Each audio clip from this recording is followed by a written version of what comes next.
Aujourd'hui, quand on parle de personnalités noires, on parle de personnes qui sont soit sportives, soit comédiens, soit Barack Obama. Sauf que dans l'histoire, il y a eu énormément de personnalités noires, des scientifiques, qui par leur travail ont complètement changé, voire révolutionné notre manière de vivre. Mais ça, on n'en parle pas ni à l'école, ni à la télé. Non, tais-toi, tais-toi.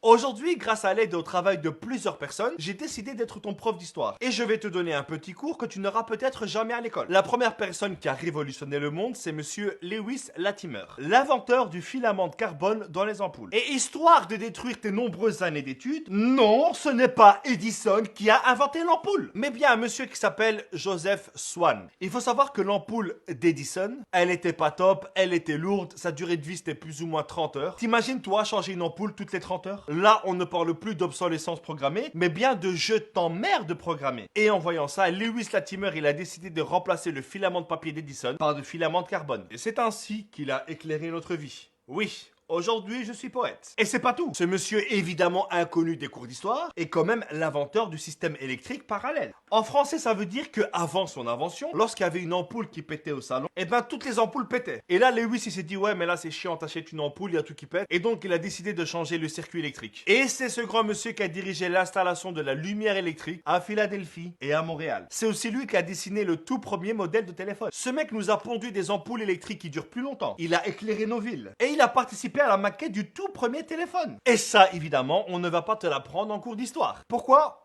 Je sais pas. Je ne sais pas. Il y a eu aussi Garrett A. Morgan. Lui, c'est un vrai héros. Évidemment, lui aussi invisible des bouquins scolaires. Ce mec, c'est juste l'inventeur du masque à gaz. Et c'est vraiment un héros parce que pendant la Première Guerre mondiale, s'il n'y avait pas eu ces masques à gaz, eh ben cette guerre, elle se serait pas terminée comme elle s'était terminée. Ce monsieur a sauvé des dizaines de milliers de personnes pendant la guerre. Et malgré cette énorme révolution, il a décidé d'inventer un autre système qu'on utilise tous les jours. Garrett A. Morgan est l'inventeur du premier feu tricolore électrique automatique. Et sans ce monsieur, notre circulation qui est déjà merdique serait encore plus merdique. Et à tous les racistes qui se poseraient la question, oui, c'est à cause d'un Africain que vous avez des amendes. Le suivant, c'est monsieur Granville Woods. Il est l'inventeur du troisième rail. Je t'explique ce que c'est. Les roues du métro avancent sur deux rails et à côté, il y a une troisième rail qui est la source d'alimentation du métro. Et ce système de troisième rail, il est utilisé pour le métro de New York, de Londres, même à Bruxelles. Prochaine fois que tu prendras le métro et que tu veux paraître cool, tu diras, hey, vous savez que c'est monsieur Wood qui a inventé le troisième rail et que c'est grâce à lui que le métro se déplace? Vous savez ou pas? Et évidemment qui arrive à ce moment-là, Thomas Edison encore. Dès qu'il a appris que Woods avait inventé le troisième rail, il lui a dit « Eh, regarde là-bas, il y a Joule !» Et encore une fois, il a été courir pour mettre le brevet à son nom. Ensuite, il y a Woods qui va au tribunal pour dire à Edison d'arrêter ses conneries. Et heureusement, il a gagné son procès. Et là, t'as Edison qui lui dit sans pression « Eh, dis-moi, ça te dirait de travailler pour moi ?» Et là, t'as Woods qui voit ce Thomas Edison qui a voulu lui voler et lui répond « Je peux pas dire ça. » Je peux pas dire ça, il y a des enfants qui nous regardent. Et c'est aussi Granville Woods qui a gâché mes journées avec des séries de merde. Des séries où le son et l'image sont décalés d'une semaine. Des séries où lorsque ta maman les regarde, elle ne te reconnaît plus comme fils. Oui, mesdames et messieurs, Granville Woods est l'inventeur de l'antenne parabolique. Excusez-moi, non mais... Quand j'étais plus jeune, c'était moi qui la plaçais. Et je devais la bouger toutes les secondes d'un micro-millimètre. Et quand l'image, elle prenait, j'avais pas le droit de bouger.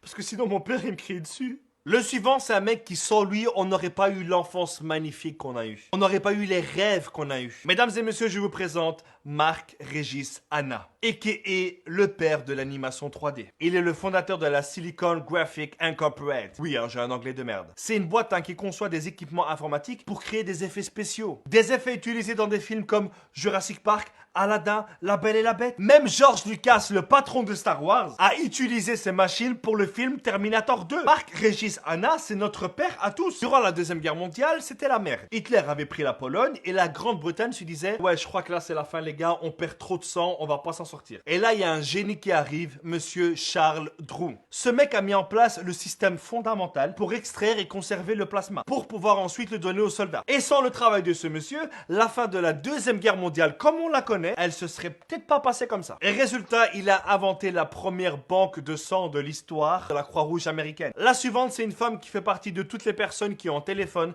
et qui disent la fameuse phrase « Attends 2 secondes, j'ai un double appel ». Shirley Ann Jackson est la maman de l'appel en attente. Encore une autre femme, attends, qu'est-ce que je raconte? Une immense femme, le docteur Patricia Era Batt. Elle a inventé un dispositif qui permet de soigner sans grande douleur la cataracte, qui est une maladie de l'œil. Et ce traitement est utilisé utilisée aujourd'hui partout dans le monde. Elle a même été capable de redonner la vue à des mecs qui étaient aveugles depuis 30 ans. Il y en a eu d'autres hein, comme Mary Van Britta Brown. Elle a inventé la caméra de surveillance domestique. John L. Love qui a inventé le taille-crayon. Et il y en a encore plein d'autres que je ne pourrais pas citer. Tout ça pour dire hein, que même si l'histoire est écrite par les vainqueurs, les puissants et les fortunés, on ne pourra jamais cacher indéfiniment le soleil avec sa main. Et qu'un jour ou l'autre, toutes ces personnes que l'histoire a voulu cacher referont surface et finiront dans les livres d'histoire de nos enfants ou nos petits-enfants. Le tout, c'est d'en parler. Merci à tous, rendez-vous la semaine prochaine. Peace!